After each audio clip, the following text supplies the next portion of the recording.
welcome to another video. Today I'm doing a get the look for less, and it's featuring quite a lot of stuff from Net-a-Porter, but a few different things from Farfetch, Moda Operandi, and then just one random thing that I saw on the catwalk that I was just like, I know the perfect pattern for that. Could I find it to show you in a shop anywhere? No, I could not. So I am recording my screen. I have it on my lap here, so if I do look down, that is why. Let's just jump into it. So I think I show you the one that I mentioned first. So this is the Alberta Ferretti Spring 2020 collection, and it is this ornate large sleeved with a giant collar shirt. It's absolutely gorgeous. Really is absolutely beautiful. I could not find it for sale anywhere, so I can't tell you how much it is, but I would imagine it is fairly pricey because of all the cutwork detail and lace work that is in there. I know of a pattern because I have bought it because I want to make myself something like this. The Alberta's Ferretti dupe is the Grasser Patterns 753. If you have a look at maybe this close up here, you can see what I was thinking. So the sleeves are very similar, the front cutwork detail or lace insertion detail is very similar. I think the collar on the Alberta Ferretti one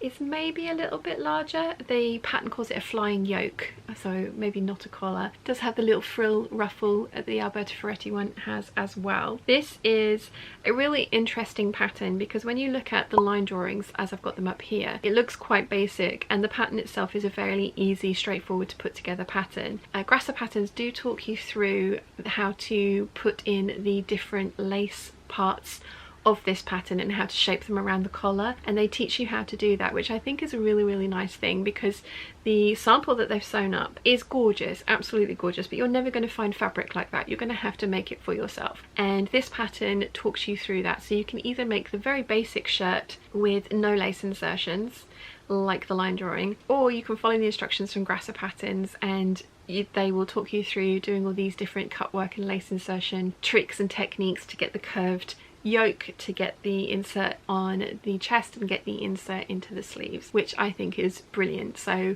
they don't expect you just to know how to do this thing, they will talk you through it, and there is an English translation of this pattern as well. I don't speak Russian.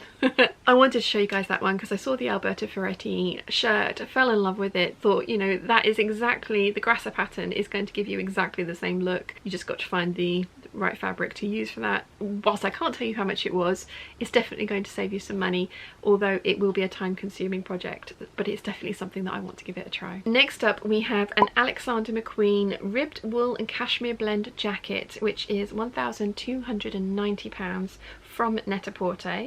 It is forest green wool and cashmere blend, two-way zip fastening through the front, 90% wool, 10% cashmere, dry clean and made in Italy. I think this is lovely. It has the ribbing at the cuffs and the waist, it has the zip through with a very large collar. I think it's really flattering, and it's the kind of thing that I would like to have. I would like a zip up hoodie like this because it's cropped at the waist, which is a preference of mine. It's going to be warm. It's dressed up without being too dressy, and I just think that overall it's something that's really pretty. Now, you could definitely knit this. I haven't found a knitting pattern for it. I have found a sewing pattern, but you could definitely knit this. My battery's dying, 2 secs. There we go. Hopefully I haven't changed the angle too much. Right, where were we? Alexander McQueen, zip up jumper. You could definitely knit this. I am not a knitter, as you guys know. This is one of Mum's creations that I am wearing currently. It's made from 4-ply alpaca wool. It's ever so slightly itchy, which I've put this on thinking maybe it's not as bad as I remember, and it is quite itchy. So I'm definitely going to need to make myself like a shirt or a roll neck to go underneath of this. But yeah, I am not the knitter in the family. Mum's the knitter, but I haven't found a knitting pattern for this. I have found a sewing pattern, and it's from an indie designer who has a YouTube channel, and she also sells her patterns on Etsy. So this is Kachi. I'm not sure exactly how the name is pronounced, but I will link the pattern and obviously the YouTube channel down below as well. And she's done the Lucy jacket, which is a spring summer 2021 collection for her. Now the only difference in this one is that the collar is obviously a lot smaller, but I can't see why you couldn't just extend that collar, and I would again use ribbing for the cuffs, the collar. Now there is some boning, I think, in the waistband of this one. I think it looks like there might be boning channels or maybe just felled seams in this area here. I think this is a really good dupe for the Alexander McQueen jacket. I don't think it's exactly the same, but it's pretty damn close. I really like that she does a YouTube sew along for this jacket as well, which is great. And it does have the kind of fittedness around the waist and then the blouson effect over the button at the back. I think this is a really, really pretty jacket. I am going to purchase this pattern for myself. I can't see why you can't make the collar bigger, and it would, for me, the way that I would do that would literally just draw the collar bigger, not make any changes to the shape of it, just make it bigger and see how that came out. I think it would work. But that is my dupe for the Alexander McQueen £1,290 jacket, which is gorgeous, but I definitely can't afford it. So next up we have the Rave Review, which is a Net Sustain brand, Iggy Asymmetric Patchwork Cotton Midi Dress. Now I saw this, and again I don't have an exact copy for the pattern, but I saw this and it immediately made me think of the Trend Patterns bias cut t-shirt dress, which I do own. Now obviously the bias cut t-shirt dress does have sleeves. I know that the pattern designer was asked about a sleeveless version and she thought about it, but there's a lot of work that goes into putting all the seams in for that bias strip that goes across the middle, so she decided it was too much work to try it as a sleeveless one, which kind of makes me think that I may not want to try it as a sleeveless one. But I do really, really like the Trend Patterns. I love Trend Patterns. I've got a few of them. I don't think I'm cool enough to wear them, but I'm definitely going to give them a try. But I thought that this Rave Review £670 patchwork cotton dress, you could definitely get something very, very similar using the Trend Patterns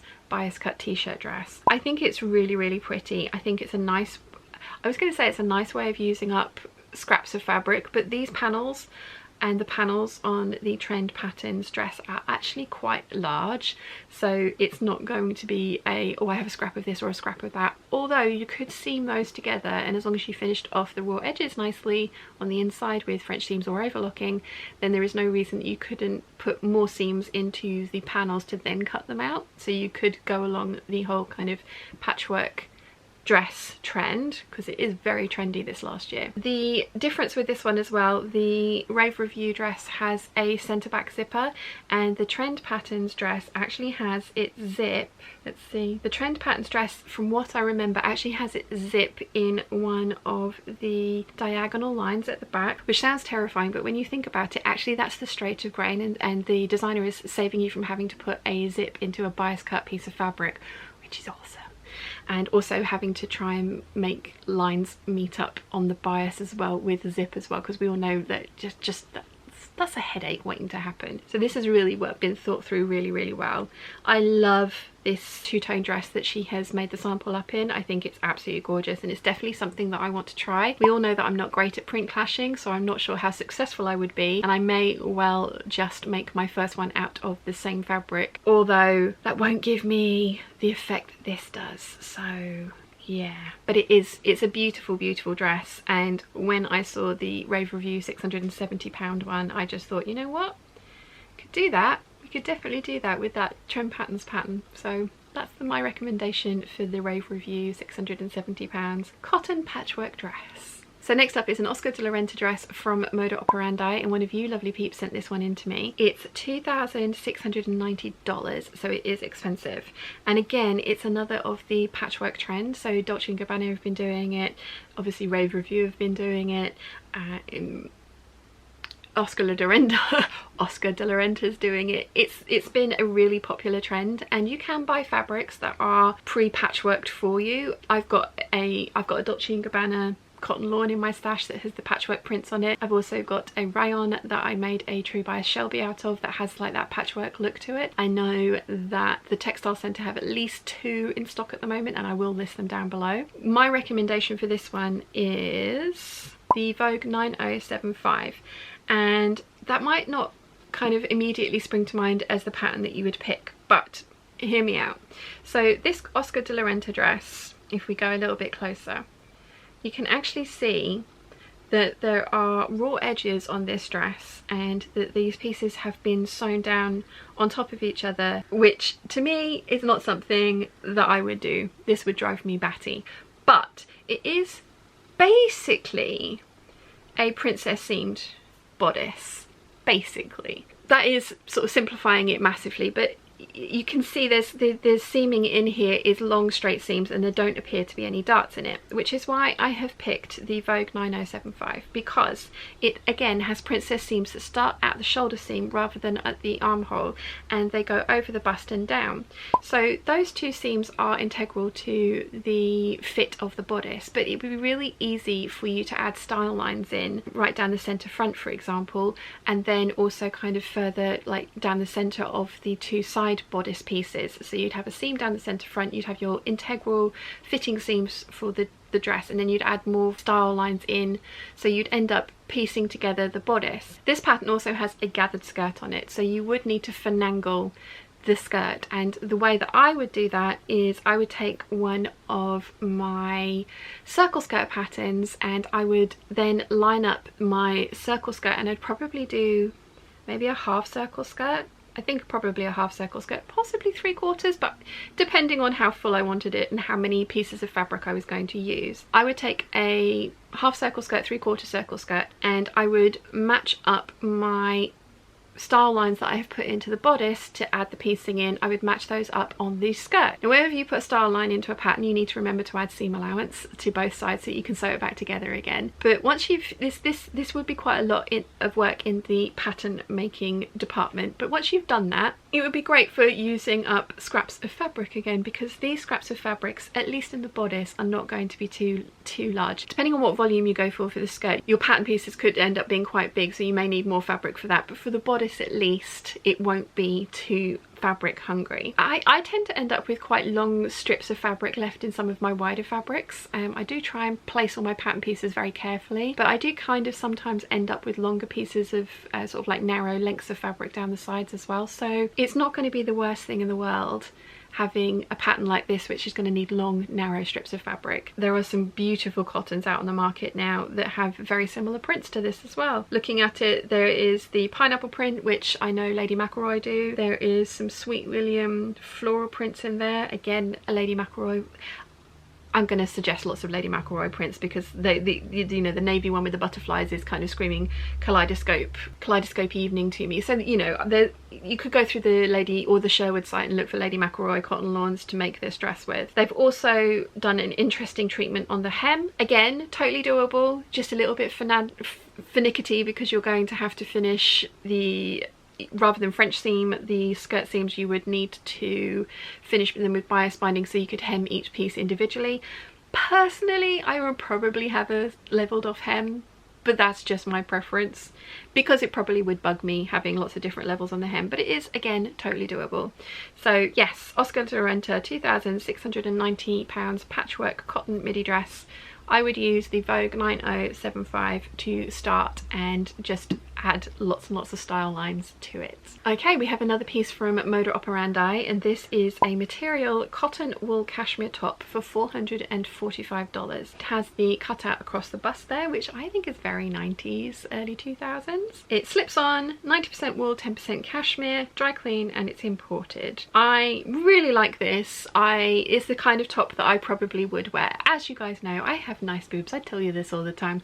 So yeah, I don't mind sort of showing off the décolletage area. I don't know if I've said that right, I hope I have. But the pattern that I would pick for this one is the McCall's 8003. I think it's fairly obvious why. It comes with the crop version, the full length version, and I'm not sure if you see it as a bodysuit or not. I haven't got the pattern pieces out to have a look at it, but it looks like it could be, which actually might be quite good. They also have the high neck or like the just normal collar band in there as well, so there's some options there. And you can also have some fun with colour blocking, as they've done on View B here, with a different colour for the yoke of the top. I already own that McCall's pattern, so I was scrolling through Modus Operandi. I saw this wool cashmere top. I love that it's 10% cashmere as well, and they still get to call it a wool cashmere blend.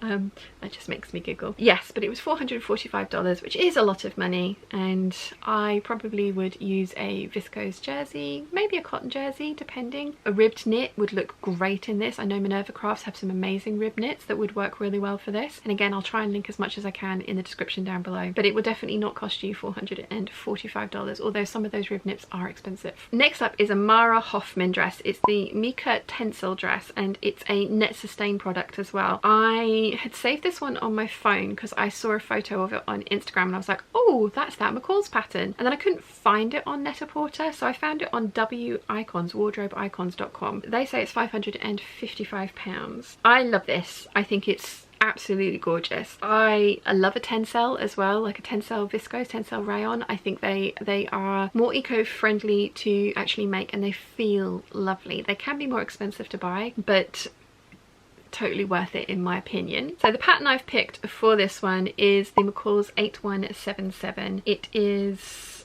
one of their named dresses. What have they called it? The Ashley dress, the Ashley McCall's dress. Technically it would be view C's length and then view B's sleeves. I think you can see why I thought that this Mara Hoffman dress immediately made me think of this McCall's pattern, and it's one that I really wanted to make this summer and I never got round to it, but given it's got long sleeves as an option, I still may make it in the autumn winter and just layer it up. Someone was asking in the Peeps group the other day if it was wrong, I think actually it was on the hangout, wasn't it? It was, is it wrong to keep making summer dresses into the cooler months? Totally not. Make what you like and make it work for you at the correct time of year. I call it winterizing. I totally wear tights and a slip and a lightweight jumper, lightweight t-shirt.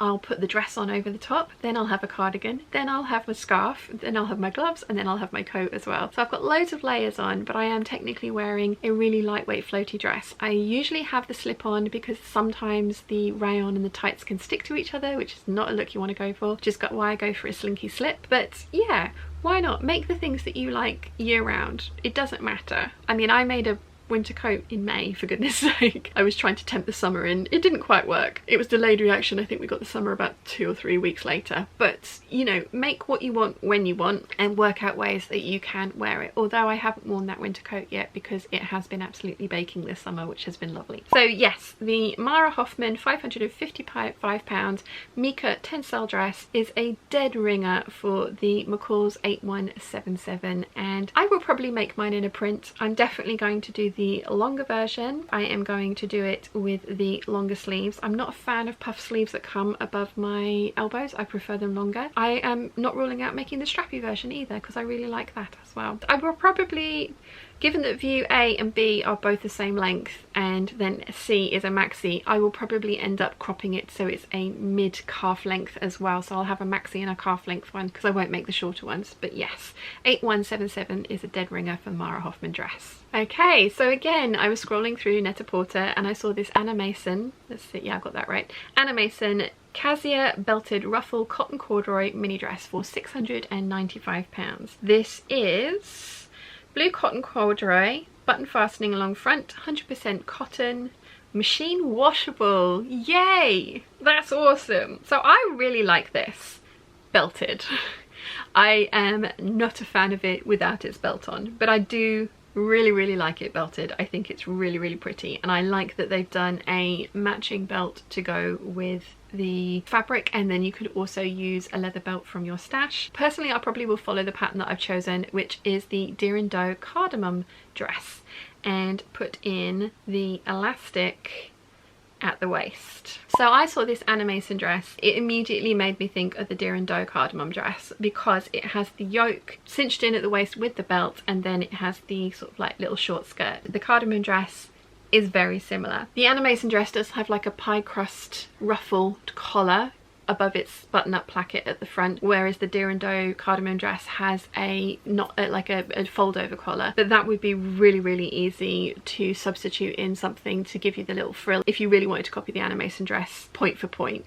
The other thing that we're going to need to change is the sleeves. We're going to need to add a lot of volume to them and also a deeper cuff. We're going to have to borrow some sleeves, and off the top of my head, this is the first pattern that came to mind. It's the McCall's 8181, which I believe has a name as as well. Yes, it's the McCall's Jennifer pattern. So the sleeves and cuffs on this one are much more like the Anna Mason dress than the original sleeves from the Deer and Doe Cardamom, which, don't get me wrong, I really like those sleeves as well and can quite easily see myself making those sleeves as well. But I do, as we all know, have a little bit of a thing for a large sleeve at the moment. I'm having a little bit of a love affair with the bishop sleeve. McCall's 8181 has some great ones here because they are poofy at the top, they are poofy around the end that gets gathered into the cuff, and the cuff is really long on these sleeves, very much like the Anna Mason dress. And if you picked some interesting kind of shank buttons rather than sort of buttons with holes in them, if they had shank buttons, then you'd get a very similar effect to the Anna Mason dress. The other nice thing about the Deer and Doe one, as I have mentioned, it has the gathering in at the waist already, which is something that I would add. I do not like the smock-like version of the Anna Mason dress without the belt on it. It also has pockets, nice big pockets on it as well. So I am not, if pockets are, I don't like side seam pockets, I like big feature pockets that like the cardamom dress has. I would totally use that element from the Deer and Doe pattern as well. But smooshed together with the McCall's 8181, I think it's going to be a winner, and I think that's going to look really good. I would make it in a much drapier fabric than a corduroy. Personally, I think it would look better on me like that, although I do love this Anna Mason corduroy dress. I think it's gorgeous. Absolutely gorgeous. Mine will also be longer because I want to cover my knees. Okay, so we have another Net-a-Porter find. This is a Stowed Acorn two-tone merino wool blend sweater. It's £125, which I don't think is a bad price. It is 50% merino wool, 50% acrylic. Personally, I think that's probably going to be quite a good mix for me because I am sitting here in 100% alpaca and I want to rip my skin off. It is so itchy. I'm hoping that the acrylic content of this knit might make it less itchy. The merino wool I'm not so sure about. It would be interesting to see. It is triclosan only. That's fine. It's got wool in it. I have learnt this. I have shrunk 2 jumpers in the wash. Won't ever do that again. It's another reason I like acrylic, is because I can wash my knitwear without having to worry about it shrinking and never fitting me again and mum actually killing me. I was browsing through Net-a-Porter, as I say. I came across this jumper and it immediately made me think of another Deer and Doe pattern, and it's the On D sweater. I mean, it's got the little collar, it's got the short sleeves, it's got the waistband and it's cropped at the waist. Obviously, I think it's gorgeous. I personally will be making this, I can see myself putting the collar on, but I will personally be making this with the longer sleeves. I find short sleeve jumpers a little strange. That's why I've put this one on today, again, to see if I like wearing it without anything on underneath it, and no. So I'm going to make myself a long sleeved shirt that I can roll up the sleeves, and I think that's going to look quite cute with this top. I hope it is. Mum made this for herself and ended up not liking it on herself because it was too clingy, so she's gifted it to me, which is brilliant, but I've never worn it because I can't quite work out how to wear it. So I'm trying to percolate ideas for this top. I'm also thinking the named Paola turtleneck with sort of like shorter sleeves or sleeves that I can roll up again, because I think the rolled up sleeves will make it look slightly more cohesive with like a thing underneath. That's my opinion anyway. But yes, On D sweater, I would make mine, I would put the collar on, I would make it without the collar, and I would make it with the long sleeves, probably not the short sleeves.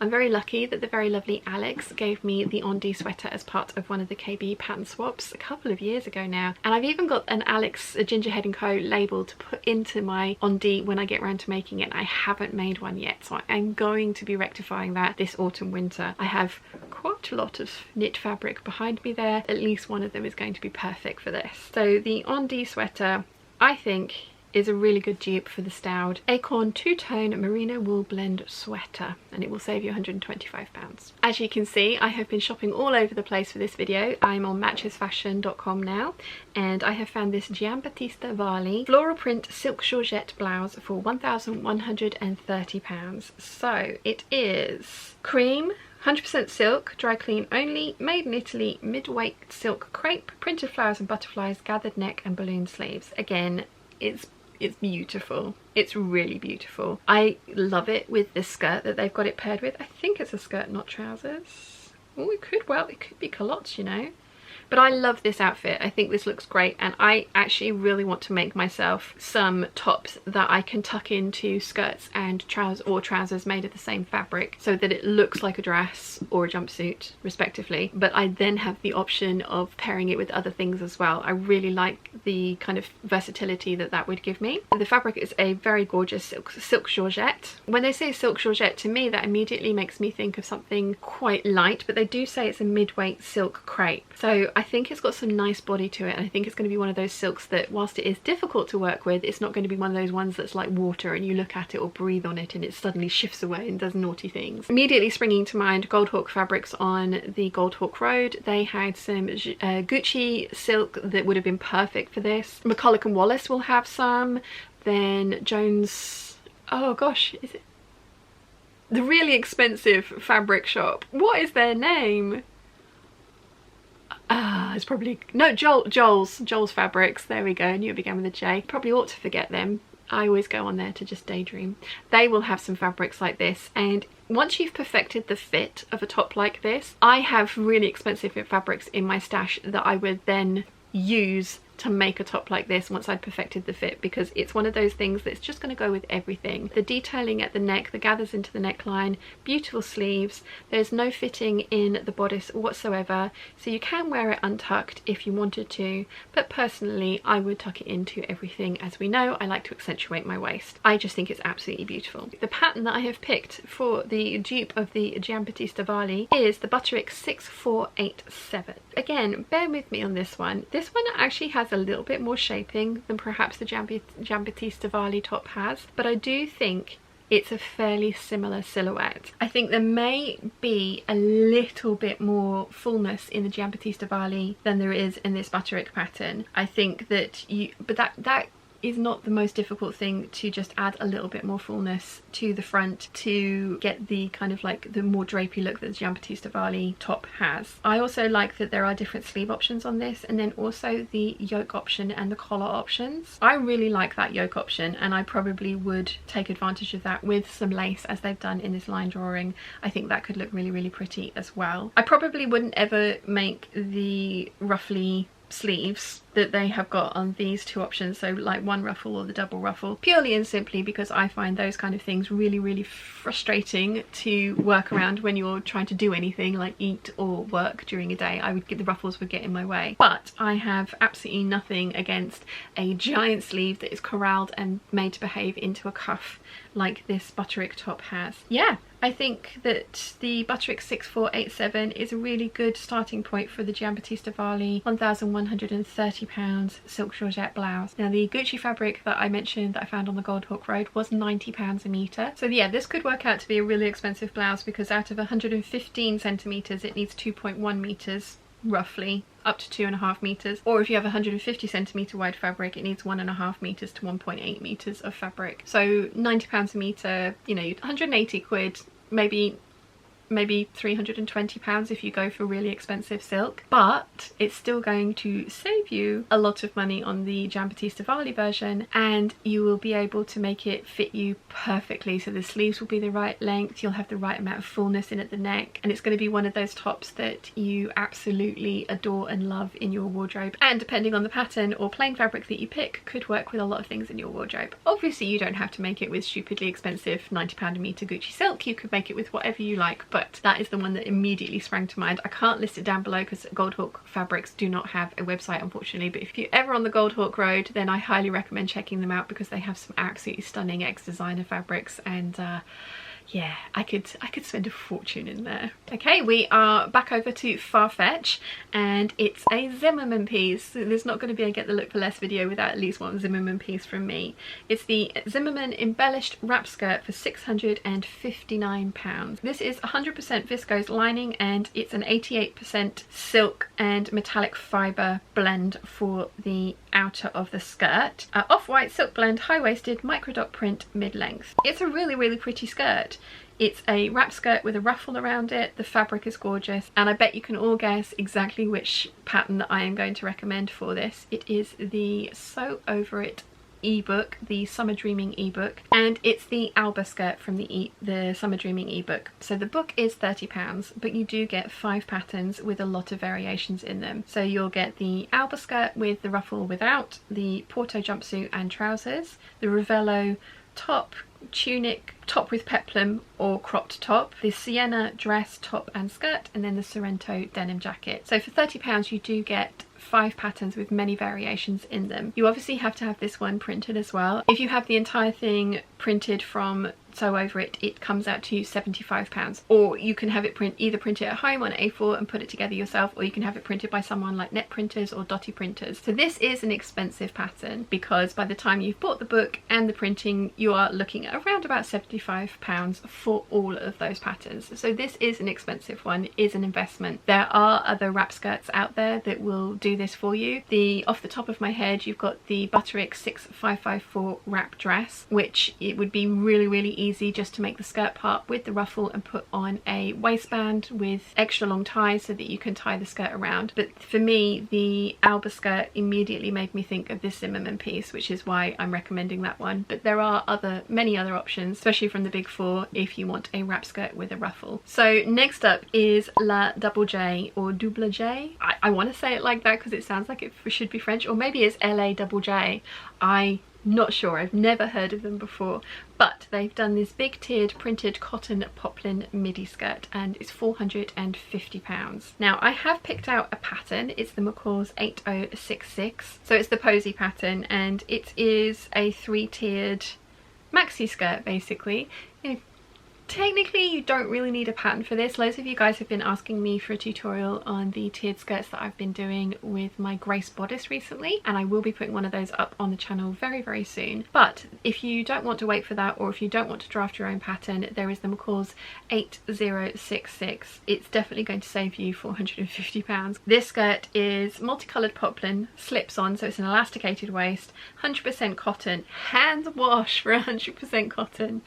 Okay, designer colour, Crazy Tigers, and it's made in Italy. I do think this is really lovely. I think £450 for a hand wash only cotton skirt is a little ridiculous. I do think it's really lovely and I like how it looks a lot on the model. I think it's really pretty. Yeah, we've got an elasticated back on the waist there. I do like the blue tigers, or green tigers actually, I beg their pardon, on the orange background. I think that's really nice. If you don't want to buy the pattern, I will be doing a tutorial on drafting your own, not even drafting, because the only thing you really need to draft is the waistband, and you don't even need to do that if you don't want to, but making your own tiered midi skirt. But there is, if you don't want to wait for that, there is the McCall's 8066 and it will definitely save you £450 on the LA Double J.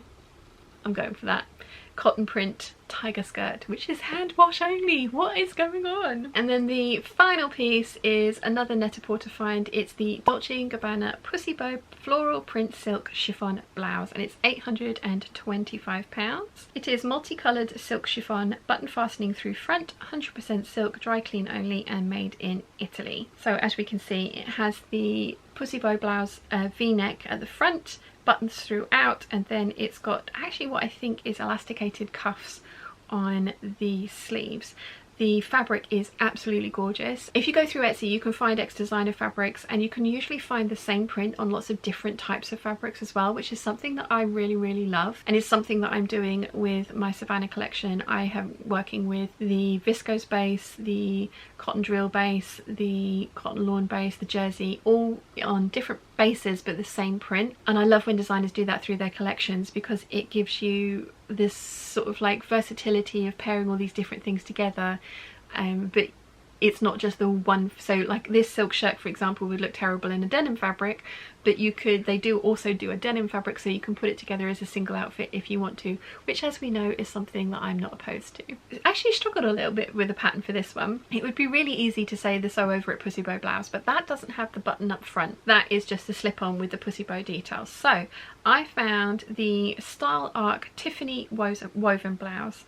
It is a little bit different. I don't think the Dolce & Gabbana one has any shaping in the bodice at all. I can't see any darts and I can't see any princess seams in that.